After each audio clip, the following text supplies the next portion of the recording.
Aggiornamento di calciomercato Inter, ma non solo, all'alba di un fine settimana che sarà davvero decisivo per l'Inter tra la fine del calciomercato, la partita contro l'Atalanta e prima, qualche ora prima, il sorteggio di Champions, questa nuova edizione della Champions League e il primo sorteggio che quindi ci darà delle prospettive anche rispetto a quella che potrà essere la stagione, con 2 gare in più in Champions League col girone unico di cui abbiamo parlato a lungo, che cambia quindi tutti gli equilibri e anche le abitudini, se vogliamo, di approccio alla competizione europea.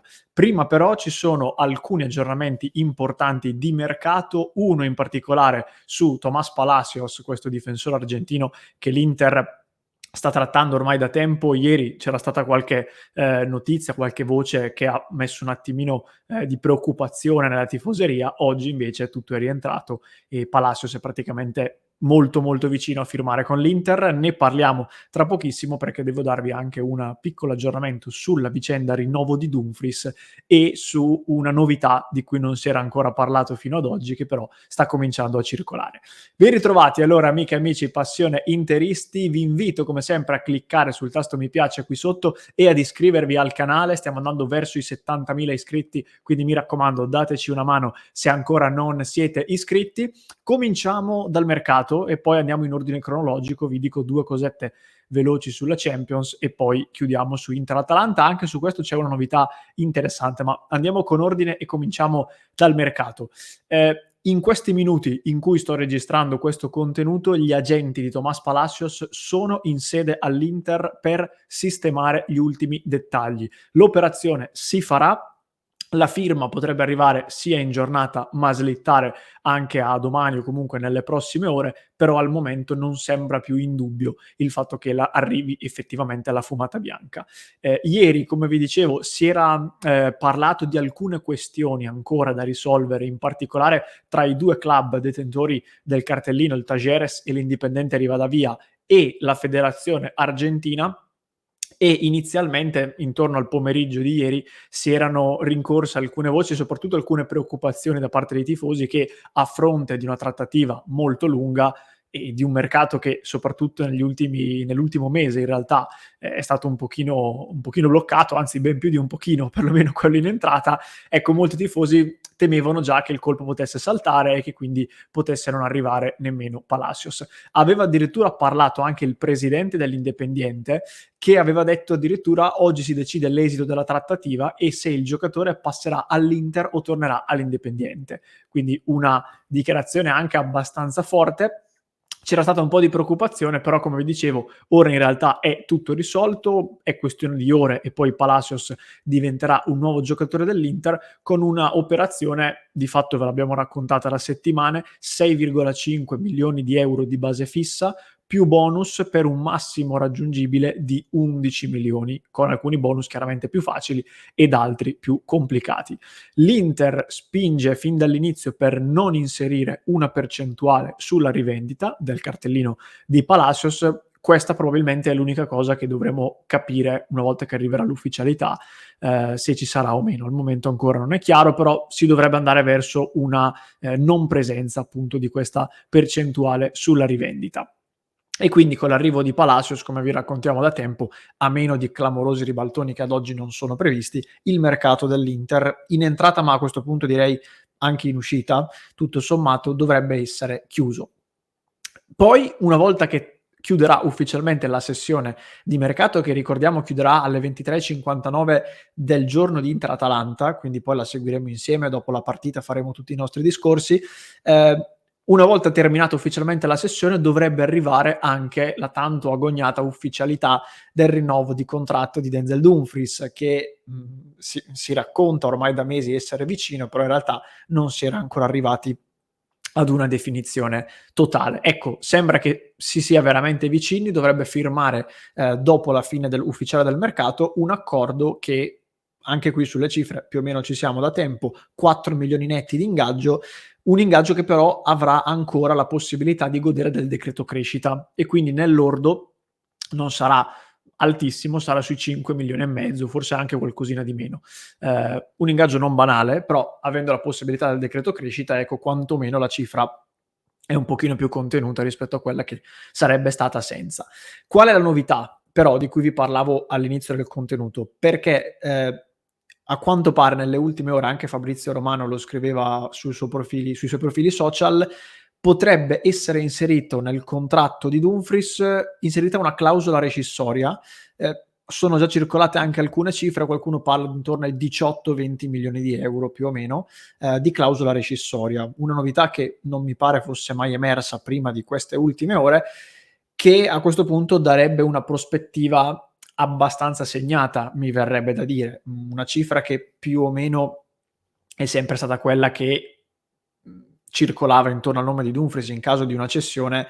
L'impressione che ho io è che se tu vai a mettere una clausola rescissoria così all'improvviso è quasi come a mettere un po' il prezzo in vetrina. Poi tra l'altro vedremo anche fin quando rinnoverà Dumfries, perché in questi giorni erano circolate anche delle indiscrezioni che dicevano che potrebbe rinnovare anche solo per un anno, così da dare un po' più di tempo anche all'Inter per un'eventuale cessione e per essere compreso all'interno del gruppo squadra che farà il mondiale per club, perché sapete che c'è questa problematica dei contratti che scadono di fatto a metà del periodo del mondiale per club. Spero che non sia così, perché rinnovare di un anno, cioè, onestamente all'Inter serve a poco. Sì, ti consente queste due cose, però di fatto non ci vedo una grande mossa di mercato. Se il rinnovo fosse almeno biennale con questa clausola, mi verrebbe da pensare che sia tutto già pronto per una cessione eventualmente nella prossima sessione di mercato dell'estate prossima. Però questo chiaramente lo vedremo. Chiuso il capitolo mercato, due parole molto rapide su quello che accadrà tra domani e venerdì. Domani, giovedì, alle ore 18, sorteggio della nuova Champions League, un promemoria. Se non siete ancora iscritti al canale, iscrivetevi, questo è il momento giusto, perché dalle ore 17, quindi da un'ora prima del sorteggio, noi qui su Passione Inter saremo live e lo seguiremo insieme.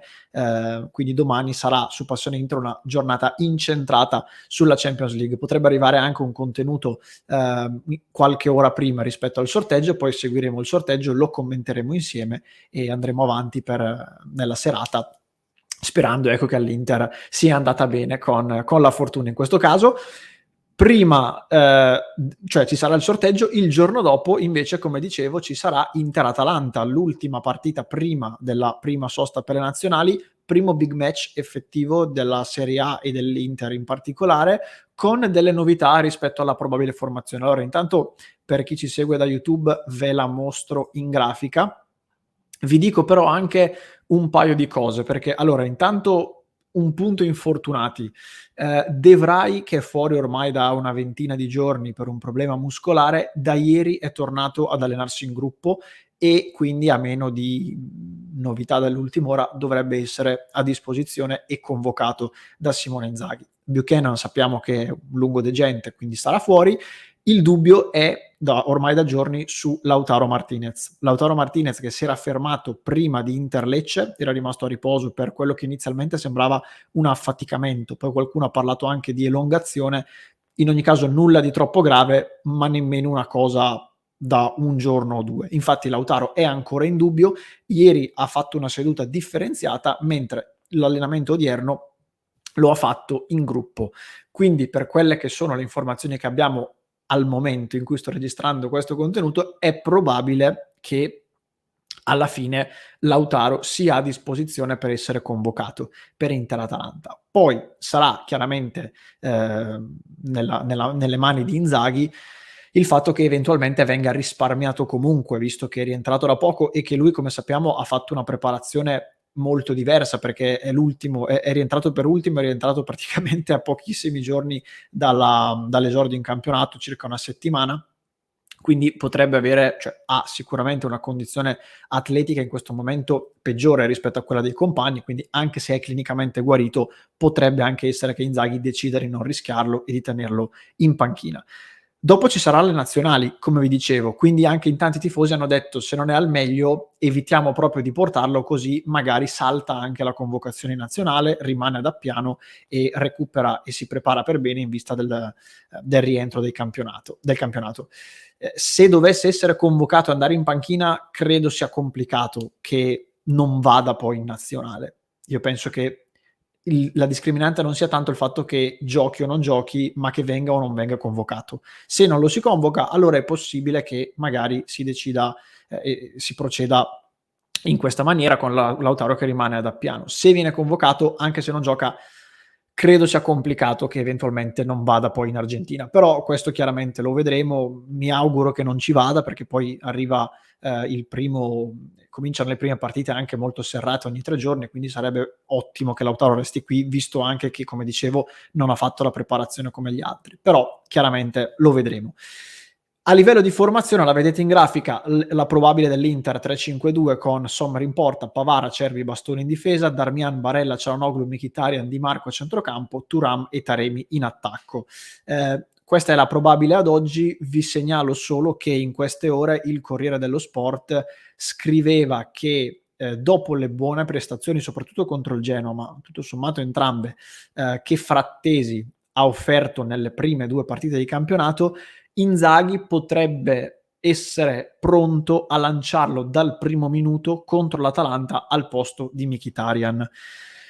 Una soluzione alla quale, con tutto il rispetto, io credo veramente molto poco, per quello che sappiamo essere il ruolo e l'importanza che Inzaghi ritiene Mkhitaryan abbia sul campo. Ecco, non credo che una cosa del genere la faccia, quantomeno contro l'Atalanta. Poi, se non sbaglio, la partita successiva è contro il Venezia, comunque è una partita no, è contro il Monza, scusate, contro il Monza. Potrebbe essere magari una partita un po' più agevole per provare una soluzione di questo tipo. Non credo che dal primo minuto di Inter-Atalanta Inzaghi decida di togliere Mkhitaryan e mettere Frattesi, però anche questo lo vedremo. Al momento mi sento di confermare questa come probabile, quindi ancora con Mkhitaryan. Sulla destra vediamo se magari Dumfries potrà sorpassare Darmian per una maglia da titolare, però al momento viene dato ancora Darmian favorito, e poi ecco il resto bene o male la titolare. Lautaro di certo non sarà titolare, al netto che eventualmente vada o meno in panchina, quindi torna la coppia d'attacco Thuram-Taremi che abbiamo già visto contro il Lecce. Questo era tutto, ragazzi. Spero di aver fatto un riassunto chiaro sia delle questioni di mercato che delle questioni di campo.